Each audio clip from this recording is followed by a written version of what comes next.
busting it, busting it. Harold, he be busting it. Bring you through the roundabout. I stop and make you cussing it. Loving it, loving it. My stash has got you loving it. Drop your hands down to your toes and I put my whole damn nose in it. Stash, cash, I got pizzazz. 7-Up, you got a rash. Wine, dine, and 69. And one podcast, I'll make you mine. Cause busting it, busting it. Harold, he be busting it. Bring you through the roundabout. I stop and make you cussing it. Yeah. Damn, boy. We hitting that Harold freestyle. So if you got a while, I will pile up some sex. I don't know. I do not know. It's a new day, Noonan. Yes, it is. And I am the daddy who is always a baddie. I am the reason for the season. I am the last of the Mohicans. And today we are talking about good God Almighty. Lord's a-leapin'. We're talking about church. Because up until about the age of 22, your boy loved him some church. I have been in and out of so many churches so many times that I don't know whether to sin with my left hand or praise God with my right hand. You know what I'm saying? That's an old Southern quote that Harold here says, apparently, starting now. I was an assistant youth minister. I was just a regular youth minister for a teensy bit. I was a drama director. That's where I got started. And acting was at church. I was homeschooled, which I have mentioned several times before. So what that means is that church was my social life until I started driving and getting a job. So up until the age of 16, everything I knew, everything was about church. And I'm not saying that so you'll think that I was a good Christian, because I wasn't. I was one of those... I always didn't really connect. It never really worked for me. I never wanted to read the Bible. And I was Bible drill state champion. That's where you have the book and they say present Bibles. They ask you to find... Sorry, I have COVID. So I'm recording this with COVID today. So if things don't sound right, that's why. Last week I said I'm not feeling well, so I might sound weird. Well, this week I'm really not feeling well because I have COVID-19. I don't think it's 19 anymore. Isn't it like a variant? I have COVID these nuts. Oh, yes, I am the worst. So, what was my point before I started coughing? Shit, I don't remember. Anyways, so I didn't have a lot of friends, and I didn't have a lot of social life until I started driving. And, church to me was the social component, and that's why it was important to me. But otherwise, I wasn't crazy about it. I had my eyes open during prayers, and I didn't feel bad about sinning. When I would sin, I felt bad about that I would go to hell for it. So maybe I was just always a selfish, narcissistic POS. But I think it's just that I was a kid and I was learning and I was growing up. And I think it's probably normal, the things I'm describing. I think it's probably when you're older, 20s, 30s, 40s, 50s. Everybody dies after that. Because when you're older, that religion really clicks or it really doesn't click. I think when you're younger, it's probably a lot of here's what your parents built into you and here's what your community was. So for me, that was absolutely true. But I was never a church kid. I was just a church kid. You know what I mean? Like the cool kind with a skateboard. Never had a skateboard. With a Razor scooter. But church to me was the social components. But I as I got older, once I did start hitting those teenage years, I took it a little bit more seriously because I was thinking, hey, this can become a career path for me. So let me look a little bit more into it. And I'm not saying I didn't believe in God. I absolutely believed in God, believed the Bible. I believed it was true. But I didn't worry about it, is probably the best way to put it. I did not have anxieties based on the fact that I had a prayer journal, right? Here's some TMIs. And in my prayer journal, I would write about how I want to have a girlfriend to make out with. Like, I was like, God, can you send me a girlfriend? Because I'm 16 now and I haven't like made out or touched a boob and stuff. And I feel like I need that. So I was so disconnected that I thought the kind of things you should be praying about is asking God to give you someone to make out with as a teenager. I was like, I'm inexperienced, God. That ain't fair. Give me somebody cute. Come on, bro. I know you listening. But I had some good moments too. When I was the assisting in the youth ministry, I was really passionate about that, and I really connected with the teenagers that I did work with. That was the most I felt connected to the whole thing, because I started thinking about religion in a way of shoving Bible verses down throats is not working. Saying you do all these things wrong, God's mad at you isn't working. There's got to be a personal touch to this. I know I needed that and I didn't get it. So what is it that we need to do? And then for me, I really liked that. Unfortunately, I was released from those jobs because we'll get to that in a little bit later on in the episode, or maybe episode 2. We'll see how long this goes. But I cared about the teenagers. And then I was a children's minister, I guess not by myself. It was, I was at a church that had different service times. So there was like a 9, a 10:30, and a 12. And at the 12 o'clock service time, I was the children's director. But I wasn't the children's director the entire time. There was someone overseeing it. And that one was okay. The kids those age, it's kind of glorified babysitting. But I had fun doing it. It was okay. So I've been in the church for a long time. Not anymore. I've tried going back a few times, and even when I go back, it's not like, oh, I don't belong here. This is church. I just get bored, honestly.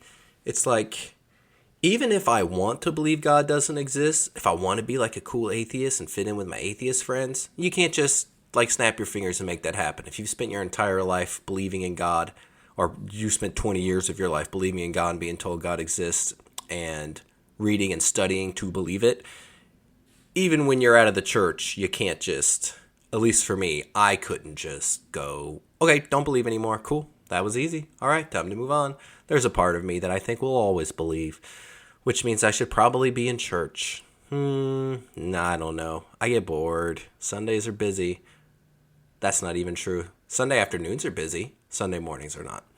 Anyways, so today what we're going to do is we're going to break down the maybe five, we'll see how I define it, the churches that I was a member of, and we're going to talk about how I rank them. So coming in at number 5 is a church I was just at for a little bit. It's called Unity Baptist Church. And if you know where that is, let's look up. I can give you the exact address. It is in Newnan. Unity Baptist Church Newnan is on 311 Smoky Road, Newnan, Georgia. So that's right through your downtown Newnan if you drive through downtown Newnan to get there. But we started going to this church after the church I grew up in as a kid. So I was probably about 14 when we started going to Unity. My parents were really looking for somewhere new. My dad was the music minister and the youth minister. My mom was the custodian at this church that I grew up in until I was like 13. And then they were all fired. My parents were fired from this church, and very sad. So we got out of there because there's no reason to stay when you're going to be fired. It was a huge division. It was, hey, who's going to stand with the Herald parents and who's not going to? So it was a big dramatic exit. So in an effort to find a new church, we started going to Unity Baptist. And while I don't remember anything about the pastor, what I do remember is going from this little Southern Baptist church, First Baptist of Sonoya, to this big church. Compared, Unity was big and it was exciting. And the girls there were so attractive. I remember little 14-year-old me just being blown away by all the other teenagers, not fitting in because we were brand new. And up until this point in my life, I hadn't been the new kid anywhere, right? I grew up in the church before it. I was homeschooled. I hadn't had a job yet. It's not like I was sent to boarding school. I was the new kid, and this is the place that I was the new kid. And I had the hardest time. I made zero friends. Nothing about this church connected with me. And I think that was out of fear. I was very much afraid to be there. And that really influenced me in a negative way, which isn't fair because the things I do remember about it is the youth ministry was awesome, and Rick was the name of the youth minister. I don't know if he's still around. And my little brother hated him, but I found him to be very nice. He was very welcoming to us. But I don't remember anything from any of the services. I remember everyone was attractive to me as a 14-year-old. Right now, I'm like, okay, I don't remember them at all. I can't picture anybody but Rick. But my little brother started this joke. I don't know if I should talk about this part. But he started this joke that Rick was like after him. Like he was going to capture my little brother. And I think he did it as like a coping mechanism because for him, he was also just going to a new church and it was scary and there was a new youth minister and everything. But my little brother had this joke, this running joke that Rick was evil and Rick was going to catch him, and Rick followed him places and Rick snuck into his room at night. And so we would go to the beach far away from the church, and my little brother would get in the ocean and he'd start screaming. And I remember my dad freaking out and running into the ocean like, "Are you okay? Are you okay?" And he was like, "It's Rick. He's here. He's trying to grab me." It's just so funny to do that. Oh, goodness. Anyways, so that's what I remember from Unity. Nothing bad, nothing bad happened there, but very many not comfortable feelings were felt. Very many. Yes, that's right, you guys. That's how Harold speaks when he has COVID. Very many not comfortable feelings were had. So that was where I would put at the bottom of my list, just because I never felt like I clicked. I felt unclickable. Next on my list would be Crossroads Baptist Church. And the problem with Crossroads Baptist Church is it's so big, and when I went, I tried it off and on. This was the last church that I tried was Crossroads Baptist Church. So I would have been early 20s because I remember bringing my girlfriend at the time, and she was 19, 20, and my best friend at the time, and he was 18, 19, 20. And we tried for this church to be some kind of I don't know. I don't think it was ever thought that it would be a home church, but it was going to scratch the itch of wanting to go to church. And I enjoyed their drama department, and I enjoyed their music. It was more contemporary. But it was just so big, and the options for getting connected were scary for a new person. I never felt like, again, to me, early 20s, also going through a lot. This was when I started having my symptoms for my diabetes before I knew what it was. So I was sick all the time. I was going through a lot romantically. I was just unhappy. I was an unhappy, grumpy little 20-year-old. So what I needed when I was at Crossroads was them to not put pressure on me, but to try. I never felt like they even tried to make you feel welcomed. It felt like it was always, all right, you're here now, so you need to figure out how to navigate it. And with a church that big, I think you need a little bit of help. I needed a little bit of help. So I probably went there for 6 months. And then it was so easy to fall out of. It was like you don't even notice that you're out because you were never really in. Some of the highlights from going there were I went there on Christmas Eve by myself one day, and Drew McIntyre was there with, I believe it was Fit Finley's wife. These are all wrestlers, so if you know who the wrestlers are, awesome. But she was walking around and introducing him to people, and it took me a bit to realize who it was. At first I thought it was Eric from True Blood, because they have a kind of a similar look to them. And I was like, wait, I know that person, I know he's famous. Is that Eric from True Blood? And I was like, oh my God, no, that's one of my favorite wrestlers. So I went over there and I introduced myself, and the lady he was with, I'm not going to say it was Fit Finley's wife, because she was really rude. She in my face said, "This is a church. This is not a place to be starstruck and ask for autographs." He was cool, and he was like, "Hey, no, it's totally fine. I'll sign you something. If you want to find me afterwards, we can take a picture." But he wanted to get to the surface, so he was really cool. He gave me his autograph. He wrote "Champ" on it, and I've kept that forever. So it was really neat meeting him. That was cool. She was mean. She was mad at me for talking to him and asking for an autograph.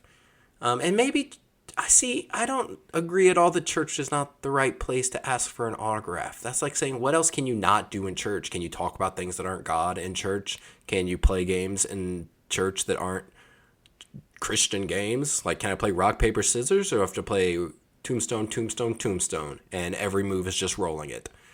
That's a good joke. That is an excellent, excellent joke, and I'm really proud of that one. I guess it would be like tombstone, cross, Passover. Those are the three.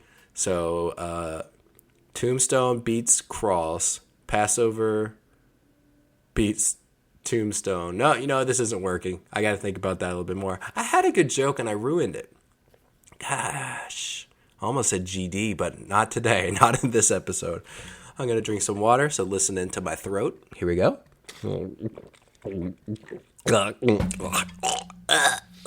COVID. Anyways, another thing that I remember was it was an Easter service. So I definitely was there from a Christmas to an Easter. And during the sermon, when the pastor was talking about and stuff, he said the quote, "It's easier to be a Christian than not." And I was like, what? He was like, the evidence is so clear that God exists that it's just simply easier.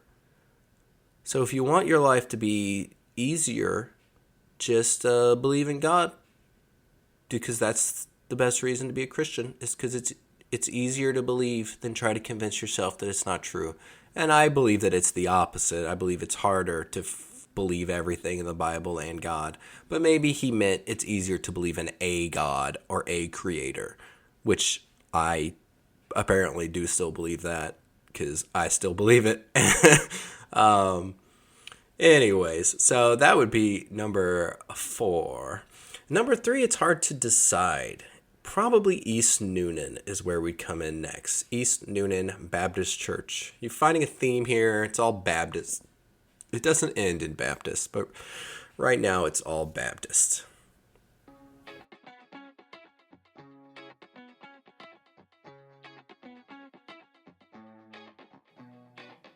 Know what would go great right here? Your ad, your business, your services. Or maybe just your rant about how roundabouts are crop circles by redneck aliens. Whatever you need to say, we'll help you say it. Contact noonandtimewithharold@gmail.com for more information.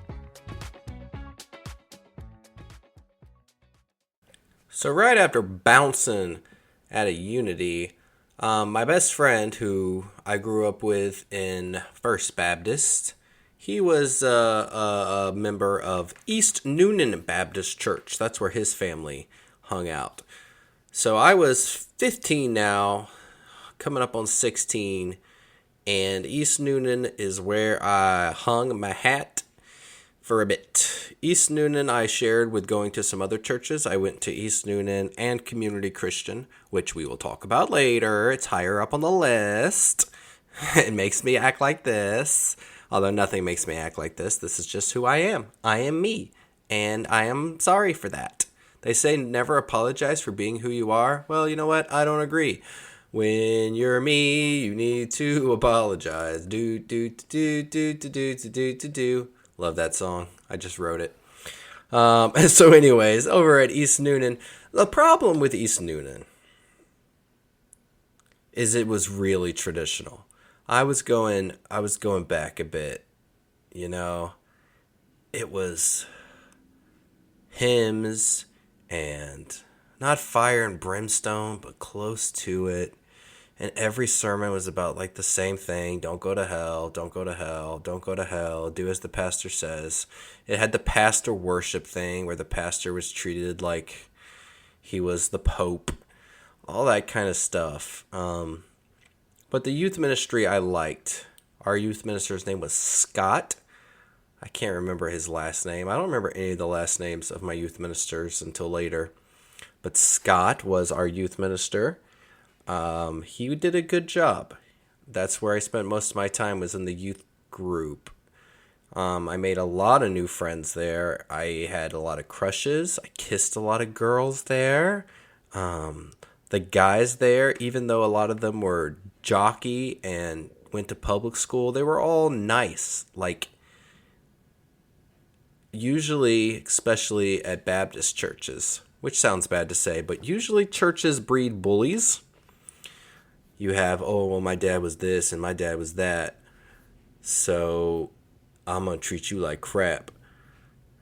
But not here. Even the pastor's kid, while he was kind of cocky, he was really nice. Like, all the different sects, not sex, sects, S-E-C-T-S, the different groups of people there were all nice. We all got along. It didn't do anything for me spiritually. I couldn't tell you, God, I can't remember a single sermon that I heard or a lesson that was taught to me. But I remember making a lot of friends that I still have to this day. And I remember never feeling terrible about myself when I went there. Because I wasn't really paying attention to the adult stuff, but as far as the youth stuff goes, I did not feel bad about myself, and I did not feel bullied and small. I felt like I could be me, and this is a place where I really figured out who I was, and I started pushing the envelope a bit more on my behavior, not in a way of like, I'm going to go bang a bunch of marijuanas, but just like me and my best friend, we went and saw Brokeback Mountain. And I remember when it was over and our youth minister came up to us and he found out we went and he wanted to talk to us about why we decided to go. He didn't make us feel bad. He didn't tell us it was a sin to go see that movie. He didn't say anything like that. He wanted to genuinely understand why we wanted to do that, which you could say is none of his business, but I didn't have a problem with him asking. The way he did it was respectful. I feel like he was actually curious. But he had told me that he actually went there the night that we went and saw the movie and discussed the movie's release with like the bullhorn pastors that were outside of the movie theater.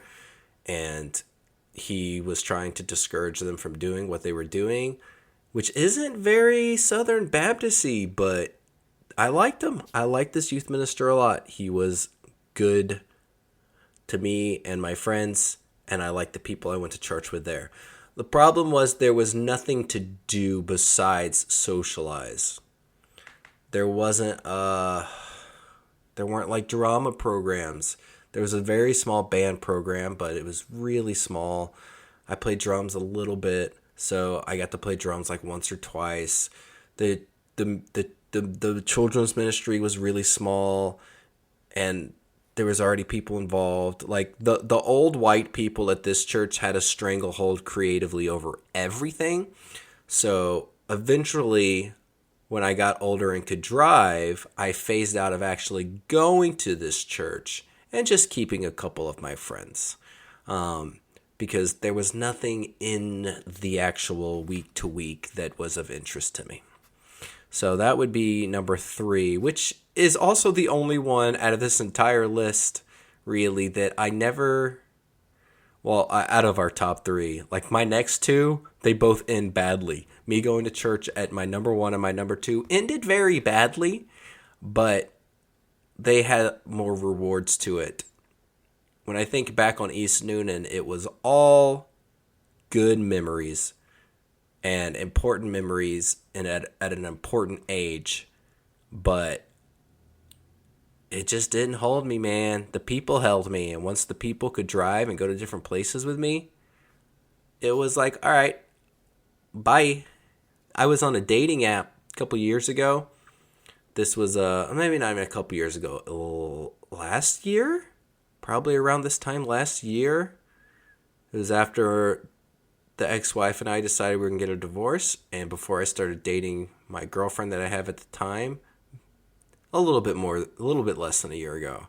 And I ran across one of the girls that I went to church there with. And we picked up and we started talking. We had good conversation. There was no romantic interest there. But it was all, hey, we have good memories of each other. And we were from totally, like if we would have been in high school, in a high school movie, this girl would have bullied me.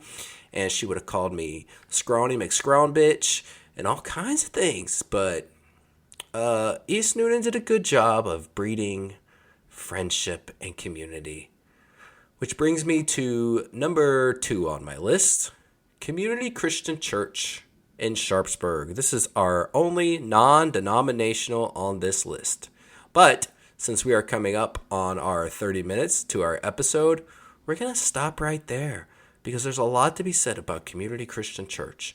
And there's a lot to be said about number 1, which I had mentioned earlier, First Baptist Church of Sonoya. So we'll hear about my second and my first favorite church I ever went to on our next episode. What about you? What church do you go to? What church have you gone to? Have you met God?